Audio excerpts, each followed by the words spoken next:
Very good. And we do have at least one person in the call to the audience, which is the next topic.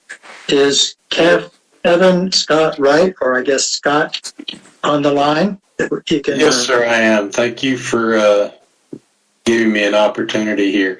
I don't know if you saw the speaker card I sent in, but it was just simply as a recently retired engineer now, I appear to have too much time on my hands, so now I'm starting to worry about the pavement in my neighborhood and things. Last month, signs went up in our neighborhood telling us that road work was getting ready to be done. And then when I went to look into that a little bit more detail, that was neighborhoods directly to the north of me and neighborhoods directly to the south. But then there's this little area that I live in, La Cañada Foothills, that currently is not part of it. And so I've been talking with several people. I reached out to Melissa Cancio and Kate Hiller out of Representative Scott's office. And Melissa suggested that this might be an opportunity to also just put in a word that for next fiscal year, I mean, I understand that this fiscal year the budget is set and the road work that is planned, but I was just using this as another vehicle to reach out to try to see if those areas in the purple boxes there could be included in next fiscal year's planning for the resurfacing. And every road that is within that purple box is either graded as poor or failed based on the criteria that you guys use for that kind of thing. So that's simply all I was just, again, told this might be a way to help see if our neighborhood could get included in next year's fiscal planning. Yes, thank you, Scott, for stepping forward. We do appreciate the public input. That's what we're here for. We want to hear from the public. We did receive your input form filled out with the listing of streets that you're concerned about, as well as the map. So we know precisely what you're talking about in terms of developing a response. So there will be a staff response to your request, and that will be developed before the next meeting and should come out to you. Our goal is to address the failed roads and the poor condition roads as over the 10-year time frame, and we're gradually working away at it. So in terms of the queue that you're in, I'm sure the staff will highlight that for you. So thank you for stepping forward and letting us know your concern related to your neighborhood. Did you wish to add anything else? No, I just appreciate the opportunity to provide input. And thank you for stepping forward. We really appreciate it. Were there any other public input cards? Yes, Chair Verberg. Juanita will read a input form from Brianna Zarilla. Okay.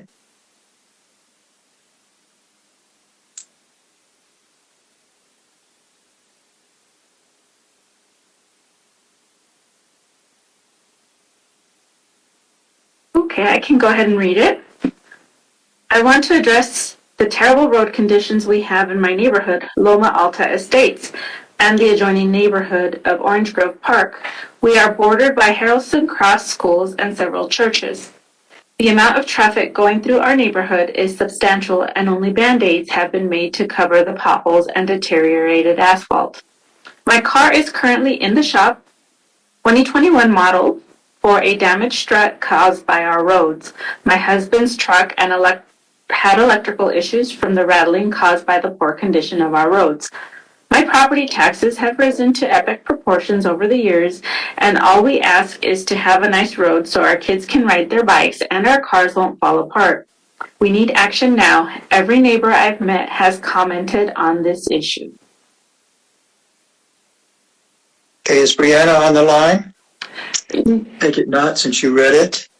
And then we have two other members from the public. Okay, go ahead. Let me select Brian. Hello, my name is Brian Horch. Are you speaking to me? Go ahead, Ryan. This is Ed Verber, Chair of the committee. Go ahead and tell us about your concern. Hello, Chair and committee. My name is Brian Horch. I recently moved into the neighborhood, northeast quad of Ina and La Cañada, similar to the area that the last comment was from. We live off of Ellison, which connects directly to La Cañada, and up to Chapala, where Cross and Harrelson and the churches also are.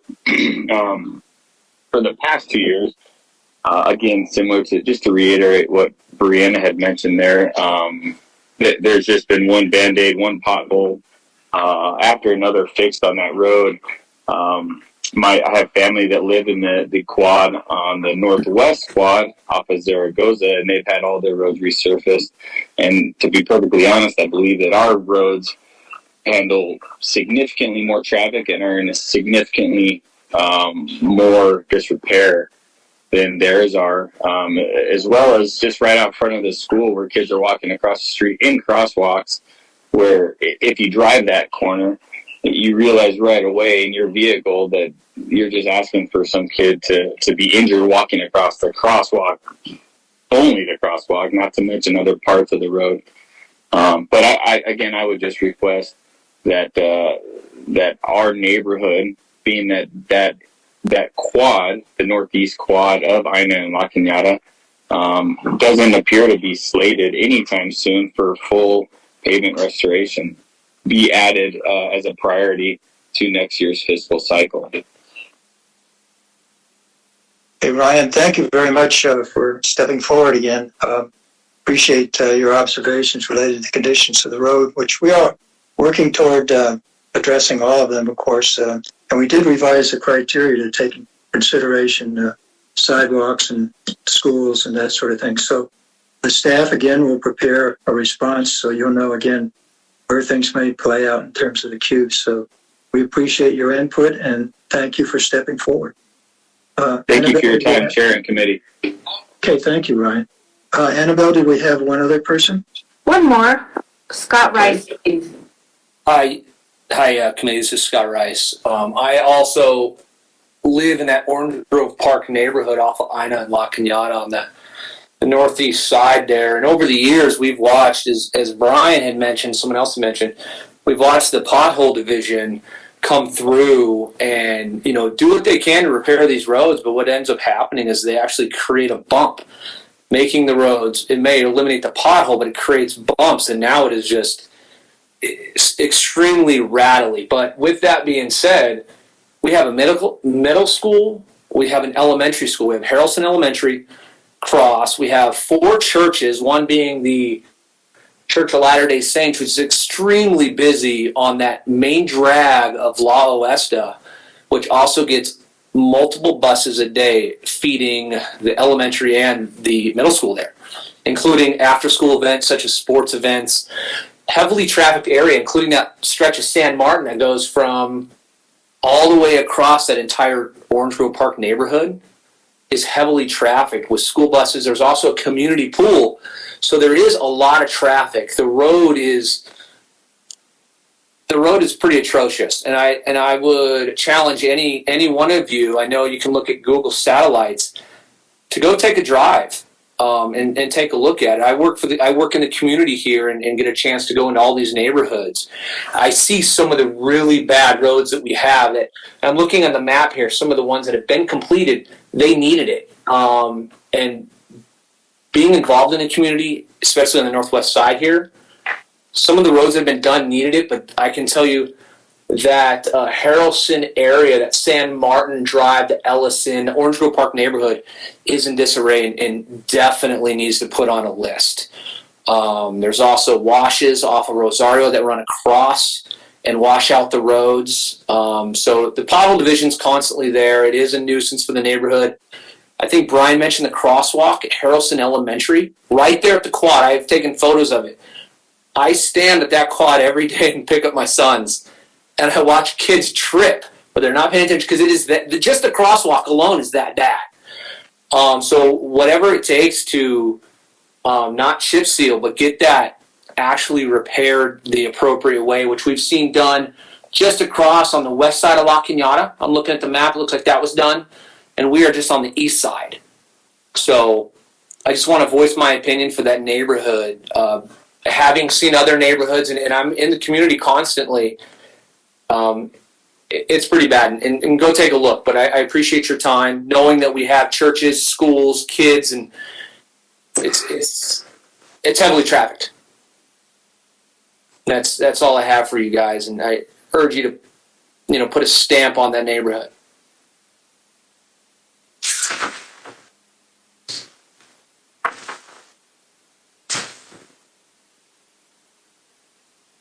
I've lost your sound, sir.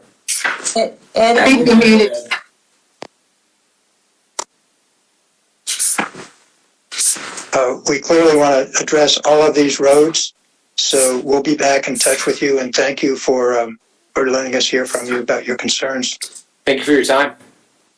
Thank you. Okay, before we go to the next meeting topic, is Supervisor Christie still with us? And if so, Supervisor Christie, did you have anything to add? I did not. Can you hear me all right, Mr. Chair? Yes, I can hear you, but barely. I'm not sure what the interference is, but I can hear you. Okay. I just want to acknowledge again Annabelle's or Ana Oliveras' retirement. And with that acknowledgement comes the thanks of Pima County and its residents, and especially District 4. I tried very diligently and I think successfully to get the entire attention of Pima County Department of Transportation to pour all of its resources into District 4. And it appears that that's exactly what happened. So, Anna, I can't thank you enough for that. I wish you the best, and enjoy your retirement. And we know Catherine is going to do a great job, and we want to thank all the staff at Pima County Department of Transportation, too, for their diligent effort and very hard work. So thank you. Okay, thank you, Supervisor Christie. We appreciate it. Okay, the next meeting will be April 26th. One of the topics right under that, if you have any future topics for the agenda, to get in your topics by April 8th. But also there's an item there listed as discuss in-person meetings. The county board is moved in that direction. There was an article in the paper just today about the U of A removing their mask mandate for inside and so forth. So wanted to ask the committee what they would think about coming back to the meeting location that we used before, and welcome in the public there. Certainly mask would be an option for anyone, but I wanted to open it up for discussion and see if the committee might be interested in doing that.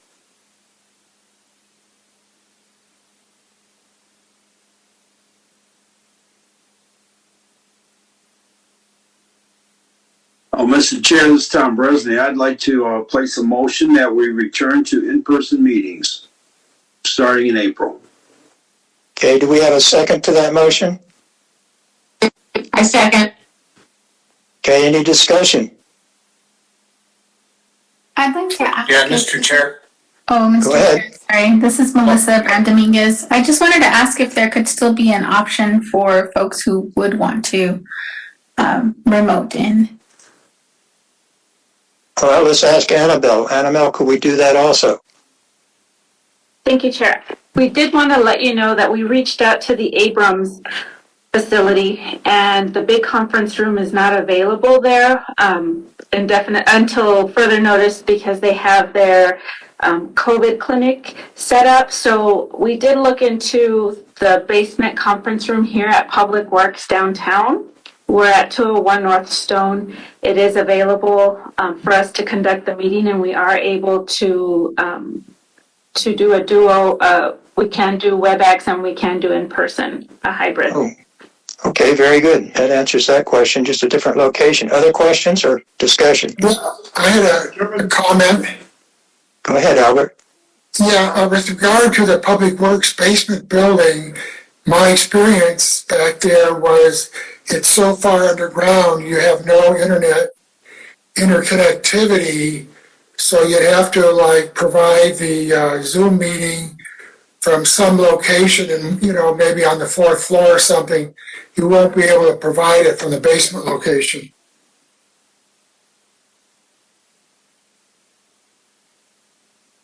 Any comment on that? Annabelle? I think you could hardwire it. Yeah. Yeah, I can do that. Fixed it by now. We'll double check with IT, but right now we don't see that being an issue. Okay. I mean, Any the other internet comments? is spotty for some areas, but we have our IT who can help us. Annabelle, this is Lucretia. There is an issue of how the public gets to that location. Accessibility. One of the things that was so nice about Abrams is that it didn't cost folks that wanted to join us any money to go down and park. What is the parking situation at that building for asking just for public purposes?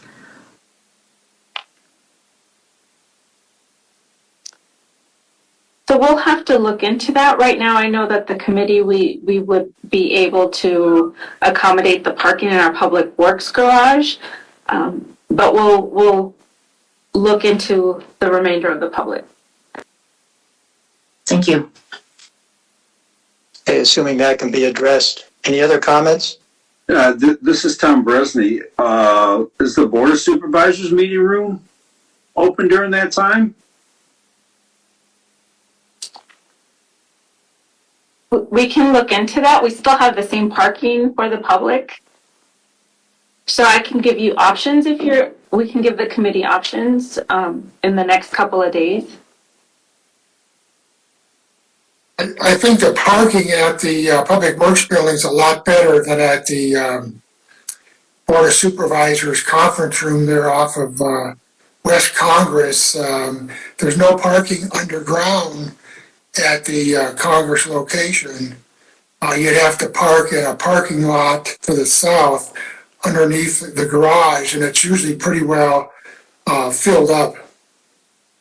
And that's a good point because the parking garage next to Public Services Building usually has space without a problem. So that should be able to accommodate it in the meeting room that was recommended. If that is the case, are there any other comments? Mr. Chairman? Yes. This is Dan Ekstrom again. I know that there was a motion. I did see that on the agenda.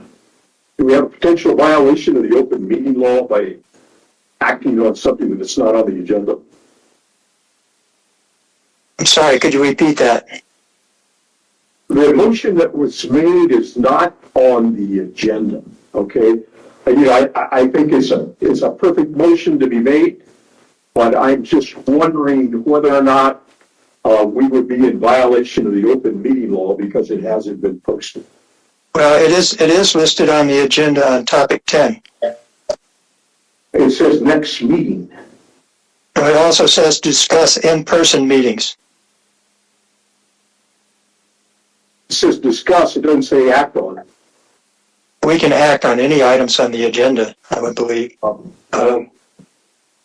Chair, I'd like to highlight the asterisk at the bottom of the agenda where we have action may be taken on any item. Right, so I think we're okay there. Okay, we have a motion on the floor with a second. All in favor, say aye. Aye. Aye. Aye. Any opposed, say nay. Very well, the motion's carried. We will leave it to staff to confirm the meeting room that they've identified, parking associated with that, and to be back in touch with us over the next week so everyone will know what we're doing. Does that sound good, Director Anna? Hello, Mr. Chair. Yes, we will provide, as Annabelle said, we'll provide options and send that as an email to the committee members. And then we'll wait to hear from you. But yes, we'll get it scheduled. Okay, thank you very much. With that, may I have a motion to adjourn the meeting?